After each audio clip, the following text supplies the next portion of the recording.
Capítulo 26. A importância da dor. A dor tem sido um enigma na vida de muitos grandes santos. Entretanto, o espiritualista bem informado procura compreender a razão desses acontecimentos e busca suas causas na profundidade dos fatos. A dor pode ser vista como um estímulo para a luz. Ela transforma o ser bruto em anjo, oferecendo-lhe novas capacidades para a vida. O místico, convivendo com a dor, muitas vezes consegue ajudar mais e amar sem tantos impedimentos. Por enquanto, o mundo e a humanidade ainda não conseguem progredir sem ela. Mesmo os grandes mensageiros que descem à Terra necessitam de sua cooperação, embora seus efeitos se manifestem de maneiras diferentes e em diversos níveis. A dor não é igual para todos, pois cada criatura se encontra em um plano de vida distinto. Para os espíritos puros, ela pode tornar-se uma fonte de experiências e alegrias inconcebíveis. Para os ignorantes e para aqueles que a procuram de modo inconsciente, apresenta-se em milhares de ramificações incômodas. Francisco de Assis possuía várias enfermidades, que poderiam ser identificadas caso fosse submetido a exames científicos. Contudo, no plano espiritual, todas as suas faculdades eram intensamente estimuladas. Ele não sofria como o homem comum, que nem sempre consegue suportar as enfermidades. Ainda assim, padecia continuamente de fortes dores de cabeça, resultantes da limitação física necessária para acomodar um espírito de tal grandeza. Segundo a narrativa, tudo isso havia sido previsto antes de seu nascimento. Essa inquietação biológica o levaria a buscar realidades mais elevadas, amar cada vez mais, purificar progressivamente o perispírito e chegar ao ponto de encontrar felicidade na própria dor. Sem considerar isso um simples sacrifício, submetia-se a uma disciplina rigorosa. Seus centros de força faziam circular um volume de energia superior à capacidade física comum, permitindo-lhe viver em outro plano de percepção. Francisco descarregava a força de sua mente conversando com peixes, pássaros e animais. Como amigo da natureza, oferecia essa seiva de vida a todos os seus reinos. Quando necessitava da cooperação deles, recebia-a de volta com abundância. A chave de tudo está no amor, o amor que oferece, compreende e reconhece todas as coisas como partes integrantes do todo. Seus órgãos físicos eram frágeis, e ele se alimentava pouco, sustentado, conforme a narrativa, por um suprimento maior. Os elementos da natureza pareciam estar à sua disposição, favorecidos pelas diferentes manifestações da matéria. Devido à sua resistência espiritual, dormia pouco. O corpo físico necessita de descanso porque a alma, temporariamente ligada a ele, precisa respirar algo que não existe na atmosfera terrestre. Durante o sono, o espírito busca alimento no mundo espiritual. O ser altamente evoluído, porém, já cria ao redor de si um ambiente semelhante ao do céu. Por isso, necessita de menos sono, pois sua condição espiritual permite-lhe absorver elementos superiores em qualquer lugar, inclusive durante o trabalho cotidiano. Ainda assim, um espírito da grandeza de Francisco de Assis precisava manter contato direto com mensageiros elevados. Essa comunicação frequentemente se realizava com maior eficiência durante o sono. Assim, se para o espírito comprometido a dor se apresenta como instrumento de reajuste e reparação, dentro dos processos kármicos e redentores, para o espírito emancipado que reencarna em missão na Terra, ela pode servir como muralha protetora contra os apelos inferiores da matéria. Fim do capítulo 26. 27. O triunfo do amor. Quando percebeu que seu estado se agravava cada vez mais e sentiu aproximar-se o momento de partir para o mundo espiritual, Francisco manifestou o desejo de retornar a Assis, sua terra natal. Lembrou-se intensamente de Clara, de sua mãe, de Fole e também de seu pai. Pensou em todos os frades. Com emoção especial, recordou-se de Frei Luís, que havia enviado para atender às necessidades das comunidades nos arredores da França e de quem não recebia notícias havia algum tempo. Seu corpo estava coberto de chagas e precisava ser transportado com extremo cuidado. Os frades fizeram uma maca de madeira, forrada com capim, para tornar a viagem mais confortável. Eles sofriam ao ver pai Francisco padecer, mas ele nada reclamava. Sua lucidez permanecia impressionante. Ainda encontrava disposição para brincar com os companheiros, dentro do espírito da fraternidade cristã, e cantar hinos de louvor ao Todo-Poderoso. A caminhada foi longa. Francisco estava cego e sofria de antigas enfermidades no fígado e no estômago. Seus pulmões já não funcionavam como antes, e dores percorriam todo o corpo. A dor de cabeça não o abandonava por um instante. Já não conseguia alimentar-se. Os órgãos digestivos estavam debilitados, o esôfago comprimido, os pés e as pernas inchados, e sua voz começava a desaparecer. Ainda assim, era admirável seu vigor mental. Não se esquecia de nada e respondia com precisão e acerto a tudo o que lhe perguntavam. Sua chegada a Assis comoveu a todos. A população correu para recebê-lo, como se acolhesse o santo da terra. Formaram-se filas intermináveis de pessoas que desejavam vê-lo e beijá-lo como uma relíquia sagrada. Francisco pediu, emocionado, que o levassem ao Rancho da Luz. Antes de chegar ao destino, pediu para abençoar Assis. Como já não podia enxergar a cidade, voltou-se em sua direção e fez um gesto de profunda gratidão pela terra que lhe servirá de berço. Algumas lágrimas escorreram por seu rosto debilitado. Seu corpo era quase apenas um esqueleto revestido de pele, com a gordura e os músculos reduzidos a tecidos frágeis. Parecia demonstrar que a vida não se limita à estrutura humana, mas consiste em uma luz imperecível, que se resguarda com maior intensidade no interior do crânio. O espírito de Francisco de Assis era um sol oculto pelos frágeis tecidos da carne, que apenas encobriam seu brilho, como um véu prestes a cair. Dentro daquele espírito acumulavam-se experiências valiosas de vidas sucessivas, das quais se destacavam 3 grandes etapas: profeta, apóstolo e santo. Quando o cortejo passou perto de um leprosário e alguém mencionou o local, Francisco falou com mansidão e alegria. Meus filhos, desejo ver os filhos do meu coração. Como já não posso contemplá-los com os olhos da carne, ficaria satisfeito em tocá-los e oferecer meu beijo aos filhos do Calvário, onde Jesus se encontra mais próximo de nós por amor aos que sofrem. O calendário marcava 3 de outubro de 1226. O grupo dirigiu-se ao Hospital dos Ancenianos. Quando Frei Maceu anunciou a chegada de Pai Francisco, uma grande alegria tomou conta de todos. Francisco desejou tocar as mãos de cada enfermo e beijá-las com ternura e amor. A maca era levada até os catres daqueles que não podiam levantar-se, e Francisco os abençoava com profunda delicadeza. Naquele ambiente de amor, 2 leprosos teriam sido curados pelo toque do santo. Os lábios de Francisco ficaram manchados pelo sangue das chagas mais persistentes. Em seu arrebatamento de amor, ele não permitiu que limpassem as marcas daquele encontro com os enfermos de seu coração.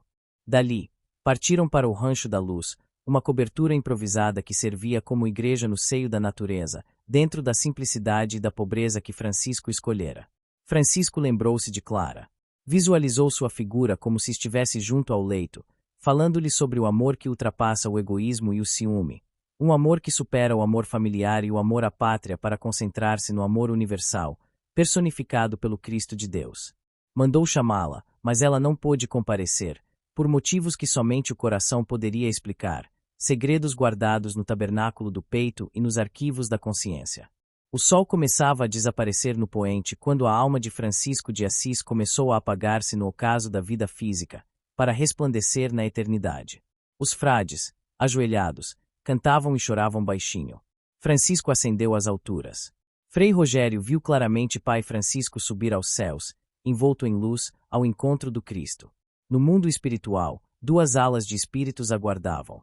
Eram cristãos dos primeiros tempos, que abriam caminho para Jesus, todo resplandecente, com as mãos brilhando como 2 estrelas. Francisco avançou até o Mestre, ajoelhou-se tomado de emoção e chorou como uma criança. Jesus levantou-o com carinho. Apoiando-se em seu ombro, Francisco pediu humildemente: Mestre, se porventura mereço tua bênção, concede-a aos companheiros que ficaram no mundo. Eles necessitam de tua ajuda agora e sempre. Palmas batiam, e delas brotavam claridades que se entrecruzavam em todas as direções. Cristo, no centro, amparava Francisco, que chorava lágrimas de alegria e saudade. Nesse momento, um amor indescritível pulsou no coração do poverello. Ele perguntou: Mestre, e Maria, tua e nossa Mãe Santíssima? O silêncio dominou o ambiente, misturado a uma alegria inexplicável.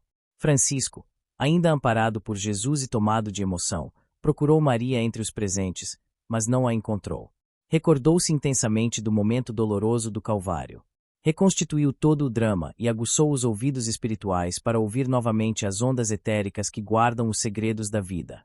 Então ouviu, com alegria, o que fora registrado no Evangelho e que ele próprio escrevera. Vendo Jesus sua mãe, e junto a ela o discípulo amado, disse: Mulher, eis aí o teu filho. Depois disse ao discípulo: Eis aí a tua mãe. Dessa hora em diante, o discípulo a tomou para casa. Francisco chorou novamente, amparado pelo carinho de Jesus. O mestre acariciou-lhe os cabelos, como outrora, e falou com profunda ternura. Meu filho, aqui estamos, esperando-te para novos trabalhos que nos competem realizar. Sabemos que ninguém morre e que nosso amor deve estender-se a todas as criaturas de Deus. Se o verdadeiro céu está dentro das almas, em gradual despertar, por que sofrer por alguém que se esforça intensamente para ajudar na construção do bem no mundo? Tu amas verdadeiramente aquela que procuras, e esse amor jamais permitirá que a percas. Comunicar-te-ás com ela pelos fios do amor, com absoluta precisão, e sua imagem nunca te faltará. Permanecerá em tua mente como se estivesse diante de teu coração. Quem pode afirmar que ela também não sente tua ausência?